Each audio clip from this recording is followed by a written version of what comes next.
ঘটনায় মৃত্যু বাইক চালকের। আহত এক তরুণী। ঘটনাটি ঘটেছে মাদার ওয়ার্কস মিউজিয়ামের কাছে। খবর পেয়ে ঘটনাস্থলে উপস্থিত হয় নিউটাউন ট্রাফিক পুলিশ ও ইকো পার্ক থানার পুলিশ। আহত তরুণী ও মৃত বাইক চালককে নিয়ে যাওয়া হয় বিধাননগর মহকুমা হাসপাতালে। নিউটাউনে ফের পথ দুর্ঘটনায় মৃত্যু বাইক চালকের। আহত হয়েছেন বাইকে থাকা এক তরুণী। ঘটনাটি ঘটেছে মাদার ওয়ার্কস মিউজিয়ামের কাছে।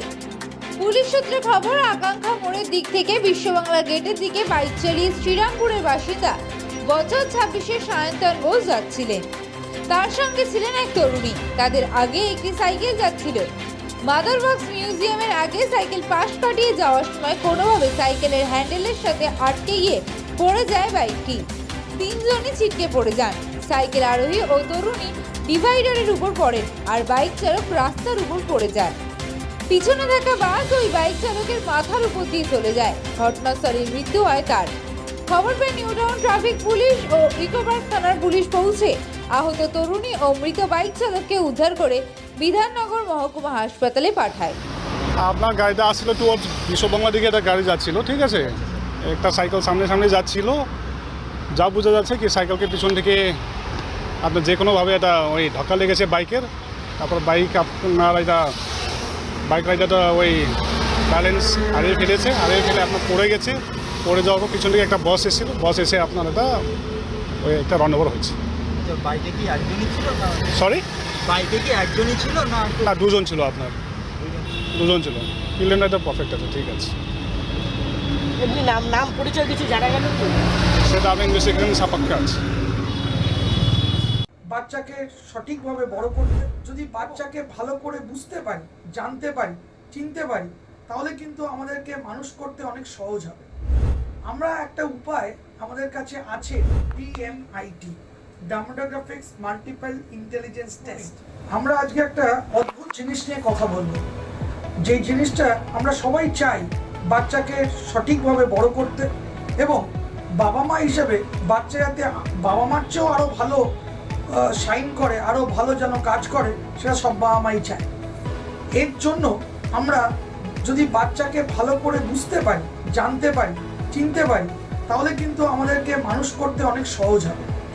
আমরা একটা উপায় আমাদের কাছে আছে, যেই একটা টেস্টের মাধ্যমে, সেই টেস্টটার নাম হচ্ছে DMIT, demographics multiple intelligence test.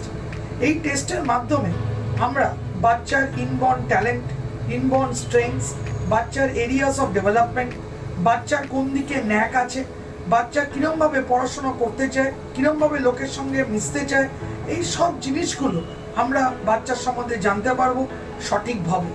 যদি আমরা এটা জানতে পারি, তাহলে আমরা বাচ্চাকে সেই রকমভাবে তৈরি করতে পারবো, এবং তৈরি করতে পারলে বাচ্চা ভালো ফল করবে।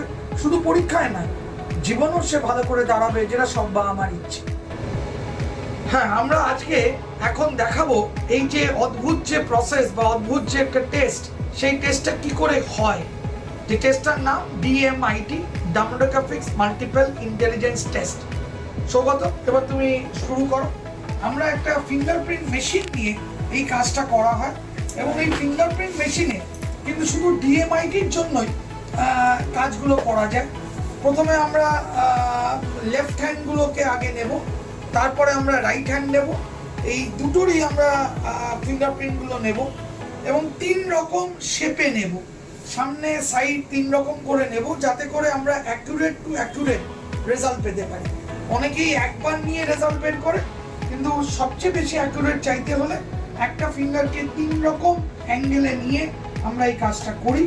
আপনারা দেখতে থাকুন কীরকমভাবে টেস্টটা হচ্ছে, এবং একটা সফটওয়্যারে আমরা এই ফিঙ্গারপ্রিন্টসগুলোকে তুলে নিচ্ছি, এবং তুলে নেওয়ার পরে আমরা সেই রিপোর্টটা, যেই কাস্টমার আমাদের সঙ্গে করলেন রিপোর্টটা, সে ওই রিপোর্টটা পায়, এবং তারপরে আমাদের একজন সাইকোলজিস্ট আছে, যিনি টোটাল রিপোর্টটার উপর একটা কাউন্সেলিং করে, এবং সেই কাউন্সেলিংয়ে একটা entire discussion between the parent and the councillor হয়, যাতে করে বাবা মা বুঝতে পারে তার কোথায় স্ট্রেংথ, তার কোথায় এরিয়াস অফ ইমপ্রুভমেন্ট, তার পার্সোনালিটি, তার কি ইচ্ছে অনিচ্ছে, পড়ার স্টাইল, এবং কোন দিকে সে বড় হয়ে ভালো রোজগার করতে পারবে, বিজনেস করবে না চাকরি করবে, চাকরি করলে কোন স্ট্রিমে যাবে, সব কিছু সে কিন্তু বিশদভাবে বাবা মা জানতে পারে। এর সম্বন্ধে বিশদ জানতে যোগাযোগ করুন ই-মেরিট সলিউশনস এবং আমাদের ফোন নাম্বার এবং ইমেল আইডি হোয়াটসঅ্যাপ নাম্বার সব স্ক্রিনে ডেমনস্ট্রেট হচ্ছে বা ডিসপ্লে হচ্ছে। Thank you.